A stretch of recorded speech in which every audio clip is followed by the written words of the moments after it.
Welcome back to BeerFormers, episode 68. We just got back from an awesome vacation. It was great. We visited so many breweries on our vacation that we're going to be bringing them to you for the next several episodes. At least, next 6 episodes, I think. We visited 7 breweries. How many did we visit? 7. 7 breweries. We went to New Orleans, we went to Memphis, we went to Chicago, and we visited breweries at all those places. And so we're very excited to bring these to you for our next few episodes. But we're still carrying on with our series on the Dinobots today in this episode. And so we're going to be talking today. And we brought Magna with us on our trip, but for whatever dumb reason, I just forgot to bring him any of the places we went. So I thought I'd bring him out here today. So you had good plans. Yeah, he traveled in a suitcase with us. And I had plans, like in some other videos, of bringing him and taking pictures of him. But I think it was so hot down there. We were always carrying a backpack, and I guess in my mind, I was like, that's one more thing to bring. So I just ended up not bringing. That sounds like you. Yeah, because I didn't even know this was your plan. Yeah. So Magnus here with us today to talk about it. It was very hot, and we walked many steps. Yeah, we walked 83 miles altogether, we estimated, and we went on this trip. Anyway, that's neither here nor there. So today, for our carrying on with our Dinobot series, we're doing the dumbest Dinobot. Sometimes portrayed as somewhat friendly. I think the friendliest was Swoop. Yeah, that's not nice. The dumbest Dinobot, who turns into a dinosaur that when I was a kid had a different name. And then they gave it again. The scientists realized they made a mistake. Why do they keep changing names? Well, so why do they do this? We're talking about Why Sludge. does science have to keep changing? We're talking about Sludge, the Dinobot who turns into, at the time, a brontosaurus. Okay. Now what is he? Now more appropriately be an apatasaurus. Okay. Okay. But I want to know why they changed the name. Okay. So the I don't know the full details of this, but the basic version of the story that I understand is that for years what was the master mold, if you will, the example of a brontosaurus in a museum. At some point they realized, oh no, we've got 2 different skeletons put together here. Oh, that's interesting. I think they had the wrong skull on it or something like that, wow. right? And so once they figured out it was a mistake, the new one was apatasaurus that I think was the bulk of the skeleton. Should have been Mistakosaurus. Right. Could have been. But they have recently found another similar dinosaur. These are called sauropods, by the way. The dinosaurs that have this basic body style, with a long neck, long tail. Those are called sauropods. They have a new dinosaur, I'll use air quotes, that they've given the name brontosaurus to again. I gotcha. Okay, I don't know much about that. But, but when we were children in '84, there was just brontosaurus, and that's what Sludge is supposed to be. And they didn't change his name. No. He's still Sludge. Well, okay. Hasbro, for whatever reason, over the years, has let some of their trademarks go here and there. What is going on? So there was a time when he had to be called Slog.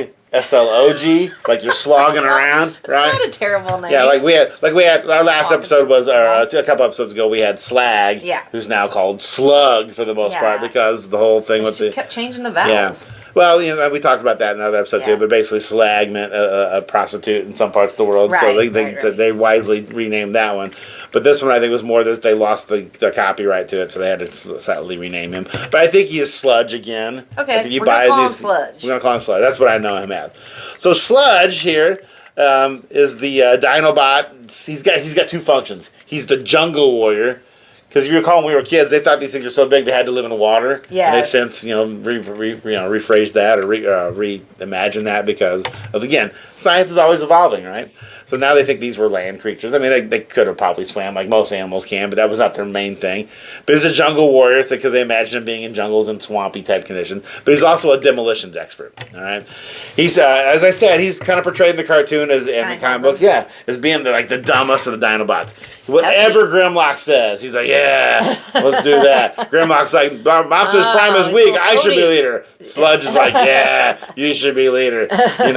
But he's also known for this wasn't. It was kind of mentioned in his tech specs when we put that up on the screen here eventually. That he could, he's a big because he's big and heavy. He can stomp as well. Yeah, but in the cartoon, it was always presented as like he could stomp and create like a crack in the ground, like an earthquake. Ooh, that's pretty cool. Yeah. I like that. So he, he's a typical Dinobot. As you're just gonna see, he's got a gun, he's got a sword. One thing I forgot to mention for all the Dinobots, though, one thing I don't have for any of my Dinobots is they all came with an additional weapon besides the gun and the sword. It was usually some sort of missile launcher, but as we talked about, the missile launching feature was disabled. I don't have any of the missile launchers for the Dinobots anymore. How did that happen? I don't know. I just know that when I bought them, there probably was one Have part you that ever was looked missing. up just getting that I part? remember having the missile launcher for Grimlock. Yeah. Because I bought him as a kid in the store. And Swoop, his missile launchers were his like wing pods, so I guess I've got those two. Yeah. I had those two. I still have the ones for Swoop. But for Grimlock nowadays, for Sludge, for Slag, and for Snarl, I don't have the missile launcher. But how much do you think it would cost just to get that part? Buying parts secondhand is crazy. I mean, you can pay what I just thought. as much for like a little gun as you would for the whole figure. Well, it makes sense, right? It's But with the advent of 3D printing, more and more of that stuff's becoming available where you can just kind of print your own version of it. Oh, that's true. You know? Do you think you might do that? I might do that eventually someday if it becomes available, and it's also not too expensive. But yeah, so it was a cool figure. Man. He's got a kind of interesting transformation, as you're going to see as I put it in your hands here in a little bit. It's kind of hard to tell if he has eyes. The Dinobots, I don't know if you realize this or not, but they all had this thing in the early days, for the most part, where they had like clear plastic on their heads somewhere. So we'll kind of pull this to the up-head camera, so you can kind of see through there's like, you can see the circuitry under there and stuff like that. He has indistinct eyes. Where his eyes are supposed to be, it's not real super obvious, but he does have a jaw that opens, you know. But yeah, go ahead. Let's go see if you can figure out how to transform it. I'm going to turn him into a robot. Yeah, here's what you want to do on this one. Okay. This is the hardest part here. These two panels form his wings. They've got to fold out, which means you basically got to get the arms out of the way. So the first thing I do is actually transform the arms. So fold out the black parts that form his fist. Hold it here on the camera so people can see it as you're doing it here. I'm going to do it under the table. And then his fist, fold his fists out too while you're at it. You might as well. His fists are buried up in there. Those kind of... Can you get them? Yeah, there we go. All right, there's his fist. Now see how there's like a gap in here? Yeah. Okay, so they're going to have to fit around that gap. So kind of see if you can fold out the two wings. You might have to move the arms slightly, but like that happen. Sludge is basically a backup character for the Dinobots. Grimlock, I say, gets all the love. Yeah, that's going to reveal his head. Oh, yeah, there's his head. Yeah. There's his chest. All right, so that one I got. This one's a little... Oh, I got it! Yeah, you just bend them straight back, get them out of the way. I feel good about that. All right. Now for the back here, you figure that part out there. You want to kind of bend this straight, bend the head straight so it'll fold down the back of the head, the body. The head isn't going. He's stuck. Yeah, so it's more like that. Yeah. Oh, okay, good. I almost bent it the other way. I said straight. I said the wrong thing. I almost broke his neck. You just separate the tail. The tail will come apart into two halves. The tail. The tail. I guess I was doing the body, huh? But he has some lines here and there, and again, they always talk real dumb, like me, Sludge, whatever. Grimlock's strongest leader. We should follow him. That kind. They all talk that way. Oh, I got it. But overall, kind of a friendly guy. Check it out. Yeah. Okay, cool. Okay. And just like Grimlock's, you're gonna have to expand the hips. The hips will kind of fold out a little bit too. Oh, like this? Remember how that was? Yeah, exactly. Yep. And then you're going to rotate them around because they're facing backwards right now. And you've basically already got them. Whoa! Dude. The last thing you got to do here, just to kind of make it get out of the way more, is the legs kind of collapse and then collapse in. See how I did that? I do. Yep. So there's an episode where Grimlock decides in the cartoon, where because he's so strong, he should be leader, and Sludge's like, yeah, let's do that. And so they take over for a little bit, and then cause problems with Autobots. He's a little bit loose, There we go. Yeah, and here's his gun. He's doing backbend. And here's his sword. And the sword's got the little cable on it because, again, they all have the ability to kind of get hot and cut through things like butter, like a knife through butter. That's a cool weapon. Yeah. So I'll let you put the weapons in his hands there too. Again, didn't own this one as a kid. But when I got him as an adult, I was pretty excited to find. I think he was one of the last ones I got to complete the Dinobots collection. Do you remember? Was it a convention or I think I got him. I think I got him on eBay or either I was doing a private deal on the Usenet groups or whatever. on the black dark one. All.toys.transformers.marketplace, which was a thing back in the day that we all used to do. So this. Am I doing that right? He doesn't grab the cable. He just puts it in his hand. Okay. Yeah, the cable. There we go. Look cool. Now he's ready to roll. Now he's ready to cool. Now he's ready to stomp, chomp, and mash up things like that, right? So yeah, they all had kind of the wings. So these were also some of the early Autobots that could fly on the cartoon. A lot of the Autobots couldn't fly, but these guys, because they had these basically wings built into them, I guess they said, well, Dinobots can fly, so they fly around. Well, it is a cartoon, so they can make them do whatever whatever they want. Sludge, I think, is the guy who probably has got the least love in the ensuing years since the original '85 toy came out. Which Why is what do you this think was. that is? I don't know, because Grimlock gets all the love. There's Everybody been so loves many him, different yeah. figures of Everybody Grimlock knows over who the that years. is. Swoop's probably number 2. Swoops, because he's a flying, definitely. Yeah. Like I said, they all Yeah. fly, but he's definitely built to be a flyer because Yeah. he's Pteranodon. And then Slag and Snarl, which we haven't done Snarl yet, they both got Generation 2 figures. Sludge did not. Neither did Swoop. They had plans for it, but Generation 2 got canceled before that could come out. So really the only toys that he's got kind of in modern times have been since like the movies have come out and Transformers kind of exploded in popularity again. So he appeared in the live action movie, Age of Extinction. And here's the toy for that one real quick. We won't transform it, but that is this detail. this one was definitely called Slog. Okay. That one had that name. I want to hold it. He transforms into more of like Thank a brachiosaurus as opposed to a brontosaurus. They both almost feel the same weight. Well, this one still got has metal on it still, right? yeah, this one doesn't. Yeah. So he appeared in the live action movie. And since the live action movie, when that came out, that made the Dinobots kind of really popular again. There's been more figures come out since then. So as I mentioned in all the other episodes of this, he got a little mini version that came out for that miniature combiner, which I think you can see me back here on the shelf. Back here, I'm kind of pointing at it. I happen to have that sitting right there. So there's a little version of it. I'll put the screen of what that toy looks like. He got a full-fledged combiner wars one. Actually came out at Power of the Primes. But they formed the Volcanicus combiner, so we got a version for that. I'll put a picture of that on the screen. But the one I wanted to also highlight a lot here by showing you the live action toy, as I've done all the other Dinobots so far, is the Studio Series Sludge. Studio Series Sludge, yeah. Wow. So I thought, again, these Studio Series figures are awesome. In general, that's like the high-end collector one. You can see he's still got essentially the same huge. Transformation. The head folds down the back. Yeah. He's got his more cartoon-accurate head as opposed to the head on this one. So if we show the head up close. And his name is Slog. Definitely still Sludge for this one finally. So like I said, I got the trademark back. Yeah. Sludge. So he looks very cartoon accurate. I had to get the sword by buying other toys. I think I told that story in our previous episode. So he's a complete. He came just with a gun. Yeah. The sword I had to get elsewhere by buying other things. But this toy's notorious for being very loose, even though it's brand new. So he's kind of hard to stand sometimes. But I've got him and all the other Dinobots fighting Trypticon on my table over there. In this diorama. It's like a diorama. What's a diorama? And I forgot. Yeah, we've mentioned this before too. I'll leave this one over here because again, our goal is not really to transform this one today. But Sludge, and I'll put this in the above camera, has a cockpit still. Oh, they all did, right? So because this is a leftover from Diaclone, the early days of Transformers. So he's got a little cockpit in there. So when this was a Japanese toy, it wasn't a Transformer yet. There was a little pilot figure that could go in there to drive him around. So he's still got that throwback. And so he doesn't really open, but he's still kind of got that on his chest for this one here. That actually just helps with his transformation to get him into brontosaurus mode there. But so very cool toy. You did really well transforming this one. Well, good job. Yeah, well, you gave me good instructions, and with the exception of me feeling like I was going to break his neck, I felt pretty safe. This is one of the first ones I didn't feel like He's got giant going to snap something off. So he's a little loose too. Which is your favorite one of these three?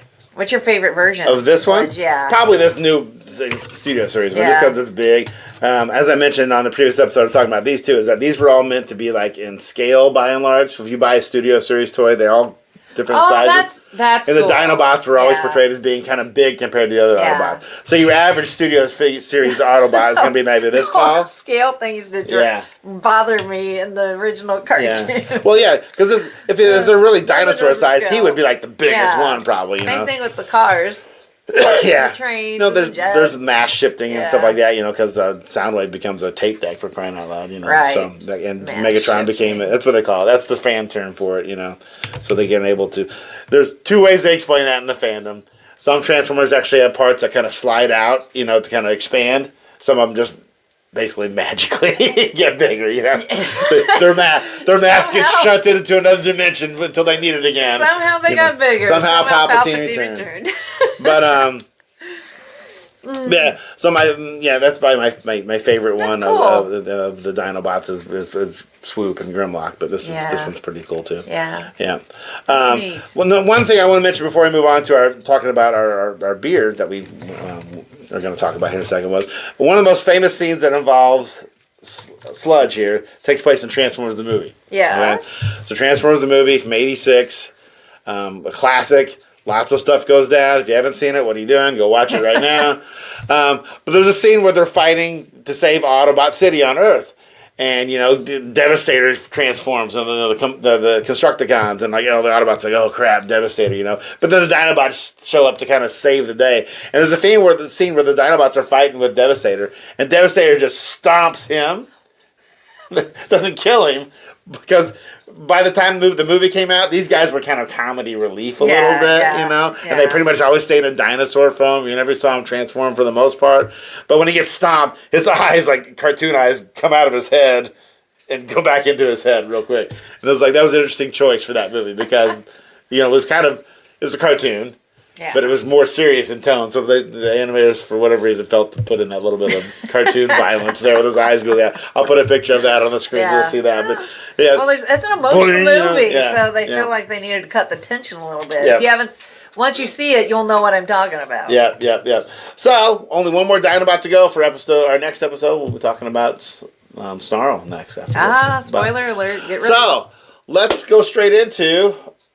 This is not the first brewery we went to, but this is the first one we're going to do. Yeah. Real quickly before we talk about it, a lot of these places we went to only had takeaway beer as in crowlers. Mm-hmm. Canned growlers, which means that you need to drink it fairly quickly because it doesn't keep forever. Dave's very worried about it, and I want to be able to get through all these videos before these beers go bad. So I decided to do the oldest crowler we got, which is from a brewery. Go, Noel. All right, so I'm probably going to butcher the pronunciation of this. So if you know this brewery and you're watching, please correct me down in the comments. But the brewery we're talking about is Brieux Carre. That's how I'm going to say it. Brieux Carre. Yeah, or Brieux Carre. So we'll say Brieux Carre because that's the easiest way to roll off the tongue. But so it's in New Orleans. Yeah, so here's the story. Okay.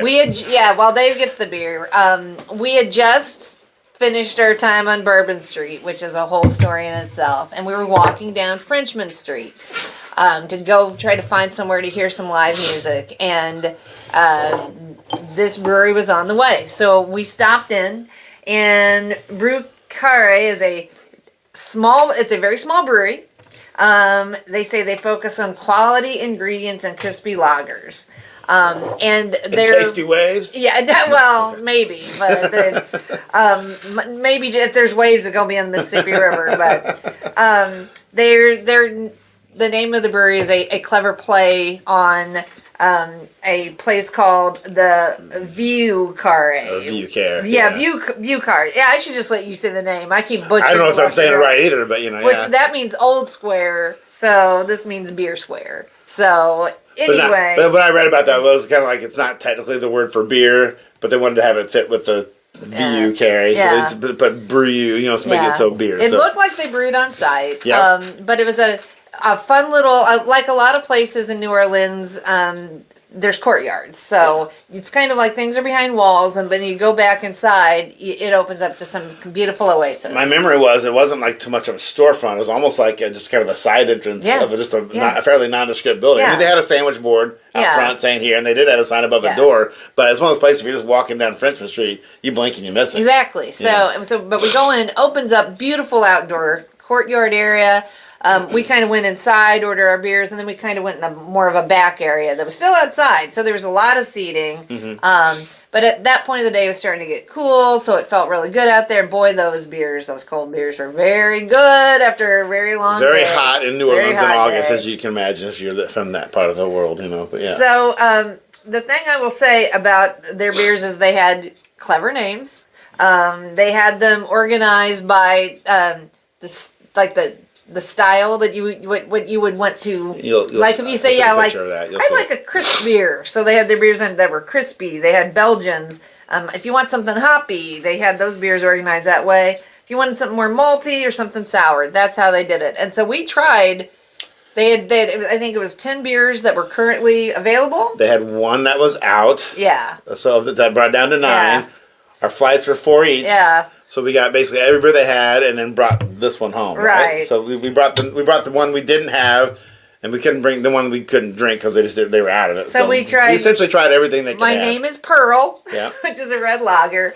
Malcolm in the Middle Fruh, which is a German Pilsner. Little Grey Phantom, that was a Belgian. Actually, they called it a light saison. Carried by Culture.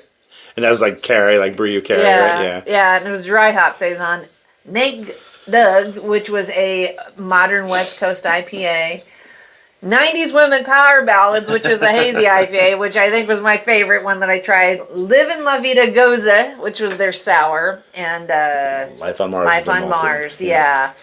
Which was also a malty red lager. So. But I enjoyed every one of their beers. Yes. I can't speak to every one of them now because it's been a week, but you know. I apologize. My Name is Pearl is a rice lager. I that's right. That. So it was like a Japanese beer. So lots of different styles. Yeah, lots of different styles. Do you remember which one you liked the best of the ones you tried? I think I like the Goza. Yeah. Some Gozas kind of overdo it with the saltiness. Yeah. Because the Gozas tend to be salty and sour. This was pretty well balanced. Yeah.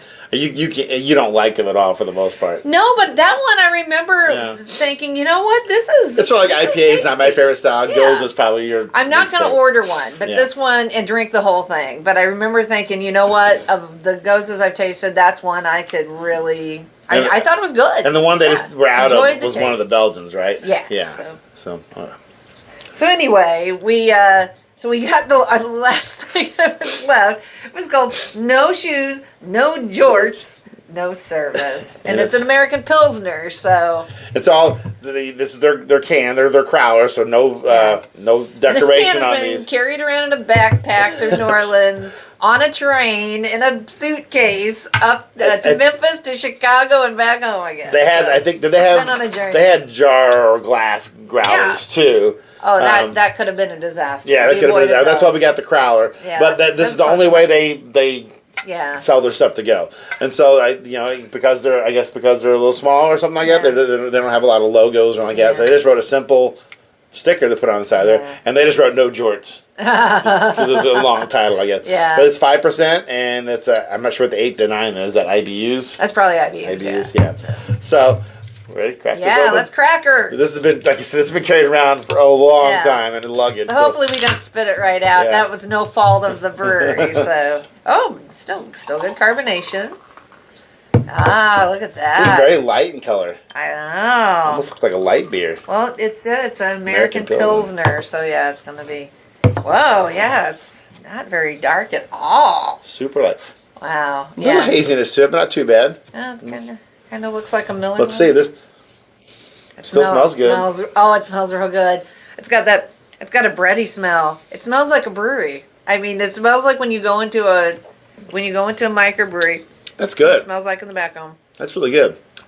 Especially when you get a little bit of foam. Oh my God. Christmas to it. And it's sweet. Mm-hmm. There's a sweetness. Wow, that's refreshing. Oh, I'm so glad we saved this one. It's wonderful. Wow. This is it's American Pilsner, so this is great just sitting on a porch drinking beer. I know. Totally. Yeah. Oh my gosh. Oh, I would suck this down. This is great. Yeah, that's really so refreshing. Really good. What? Sad we had to save it. If you describe what it tastes like, what would you say it tastes like? I mean, no, it's sweet. It tastes like. I mean, it's like. Well, it's not like a Budweiser because that's a lager, but it's almost like a Miller, but better, a little more flavor, richer, yeah. Because they're probably not brewing it by the hundreds of thousands of gallons. Right, at a time. Right. No, I'm just surprised how everything about it is great, from the aroma to the mouthfeel. It's very crispy on your tongue, to just the whole flavor. There's no aftertaste. It all just feels real solid going down. Yeah. Yeah, you don't need to. This is a drinking on its own beer. It looks light, but it's not a light beer for sure. No, this is like going out on a boat. I could go around on the Mississippi on a speedboat with a 6-pack of this. Floating, or a big old growler of it. You don't need food with it. It stands on its own. Nice job. Brieux Carre, is that what you're saying? I say Brieux Carre. Brieux Carre. Brieux Carre. Yeah, Brieux Carre. We're not French. Yeah. And I'm not gonna lie, they probably said the name to us, but I said, we'd been on Bourbon Street and it'd been a long day, so It's a little hazy. Yeah, after this, we went for dinner and some live music, and then we went back to our hotel. So it's kind of like till the end of our day for that day. But yeah, awesome, yeah. And everywhere on foot. And we did several other breweries there in New Orleans, which we're going to bring to you in future episodes. So we can't wait to show you all the fun places we got to visit in New Orleans, Memphis, and Chicago. This was the day we went on the steamboat, too. Yeah. This Spirit of New Orleans, right? The City of New Orleans. The City of New Orleans, and it was an actual paddle boat, and it was really fun. Being people that have lived along the Mississippi River our entire lives, it was fun to be almost down to where it ends and be able to go out on it and see it from the perspective. We went to the boat. Sazerac house, that kind of stuff. So we learned about that drink and that kind of stuff too. So anyway, awesome. So thank you, Brieux Carre, for Brieux Carre, or however you say your name. We apologize for how we pronounce it here, but. Great beers, though. We had a fun little spot. Go there if you go to Frenchman Street. In New Orleans. Yep, really easy to get right back onto the main drag that runs by the river. That's in the French Quarter. Yep. So to help you narrow it down. So as we wind this episode down, we make sure you like, subscribe, share, hit all those buttons. Help us get our algorithm put up here so we can get these videos out to more and more people, especially for these these wonderful brewers that we visit all the time. They deserve some free advertising, I think, right? Absolutely. If you would like to learn more, there goes Roni hitting our camera. If you'd like to learn more about Sludge, two places that I almost always plug if possible. Go to tfwiki.net. Absolute best place to start off. Anything you want to know about Transformers on the Transformers Wiki. And then I always plug Chris McFeely, who's got the channel on YouTube that he talks about the basics on different Transformers. Got a basics on the Dinobots and Sludge, so make sure you check that out. But if you'd like to know of any Transformer that we haven't done yet, drop us a line, let us know. We'll be happy to put it into the rotation. Or if there's a beer spirit that you'd like for us to try, please share it with us down there in the comments. We will do our best to do it. Yeah. Get there or order it. Obviously, we live in the Midwest, so any places in the Midwest will have an easier time getting to others, but we're not afraid to travel 900 miles to bring you an awesome beer, too. So it can happen. It can happen. Even if you think you live in a part of the country, there's no way they're going to get there. We'll make it happen because we'll go anywhere for a good beer. As we wind this down, as we always say, let's get a little more so we can get ready to try this here. As we say here on BeerFormers, play responsibly. And real quick aside, I want to mention something here. Okay. All these Dinobots have the silver plastic, right? Yeah. Which means technically they should be susceptible to gold plastic syndrome. I'm not aware of the Dinobots having a problem with that. I wonder why. So I'm not sure if there's the different process for making that silver, and then they switched to a new process when they started doing that other stuff. But the Dinobots, by and large, are not known for. I think you need to reverse engineer it. Maybe. Figure it out. Anyway.